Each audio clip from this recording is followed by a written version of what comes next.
Martin Callan with you through till 3 on BBC Radio Leeds.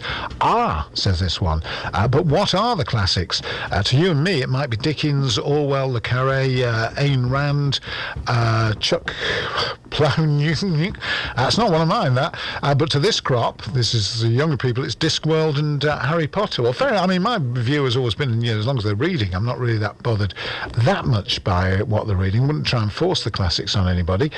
813. And let me know what you're reading in terms of, whether you think you should read the classics.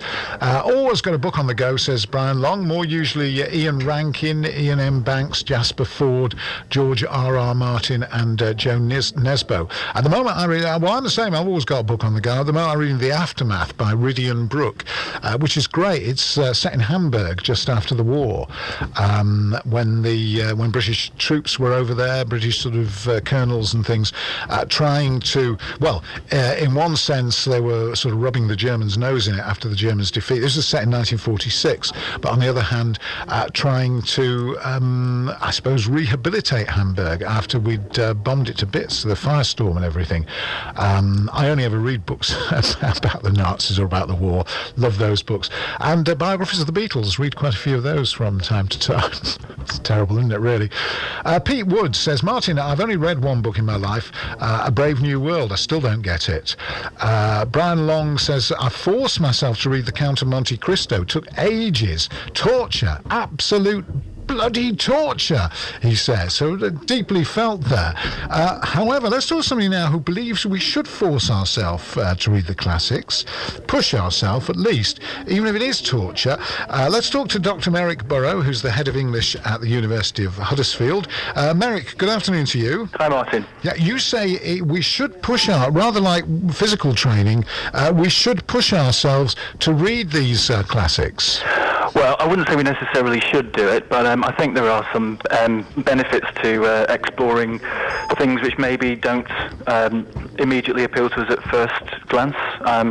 But I wouldn't necessarily say that there's a kind of moral duty to do it. But sometimes it can put you off reading a bit.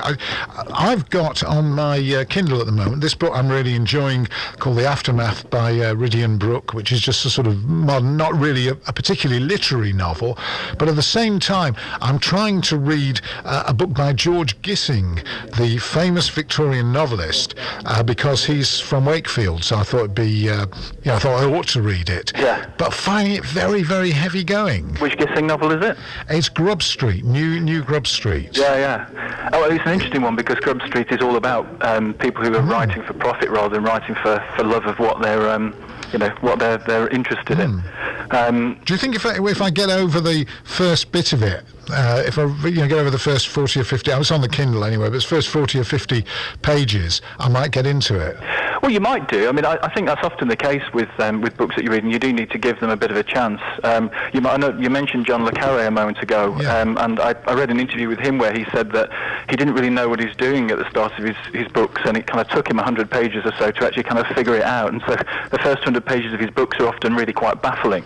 Yes. Once you get over that, they really start to grip you. So maybe you'll find that. But if you don't like Gissing, there's no reason why you should absolutely feel you have to persist with it, I don't think. Oh, good. He's that's great. But that you specialise in Victorian books, do you not? I mean, is he not one of the greats, or is he just sort of fairly light Victorian stuff? I don't think, when people talked, particularly in the 1930s, there's sort of people very concerned about ideas about what were the great English novels, and Gissing didn't sort of crop up in that company very often. But I think he's an interesting writer. A lot of the time, what I'm interested in when I'm looking at Victorian writers is what they have to tell us about the past and how the past has shaped the society that we live in now.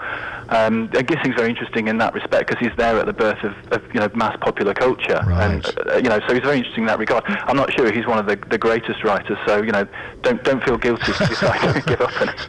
Well, I'll go back to it after I finish The Aftermath and Graham Nash's autobiography of Crosby, Stills and Nash, which I've also got on the go at the moment. Well, I mean, if you're not really great at reading classic novels, what would be ones that you would recommend?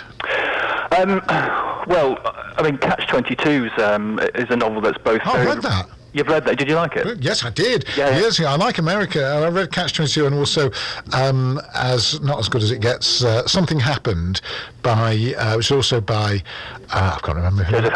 Joseph Heller, yeah. Yeah. And what was the other one he wrote? I'm thinking Good as Gold by Philip Roth. I don't mind. No, I've not read that one. Blimey, I've read a book that you've not read. Yeah. I'm sure there's a lot. No, I'm sure there aren't. You don't get to be head of English at the University of Huddersfield without reading loads and loads of very, very hard books. Well, you can't read everything, though.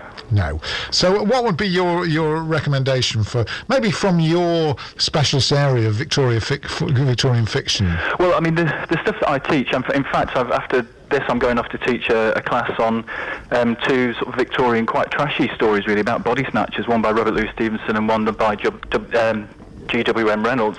And I'm really interested in Victorian popular fiction, actually. So Robert Louis Stevenson, Arthur Conan Doyle, Sherlock Holmes stories, and the kind of Gothic fiction he wrote.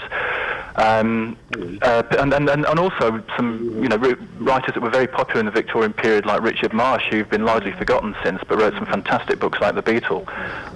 So I mean, I would very much encourage people to sort of delve not just into the popular writing of the present, but also popular writing of the past, because there's some fantastic stuff that doesn't necessarily get talked about all that much. Right. And the book The Beetle, it's not about the Beatles, is it? No. It's great. I could con you into that, couldn't I? But no, it's amazing. It's about a sort of sexually ambiguous, shape-shifting monster that seeks to take over London. It was published the same year as Dracula and outsold it initially, but it's been forgotten about. Yeah, interesting. Well, thank you ever so much for joining us, Merrick. Do appreciate that. My pleasure. I shall let you go off to your class about shape-shifting, sexually ambivalent. We're on body snatchers this week. On body snatch, brilliant. Thanks for joining us. No problem. Appreciate it. Dr Merrick Burrow there, who's the head of English at the University of Huddersfield. The University of Huddersfield, inspiring tomorrow's professionals.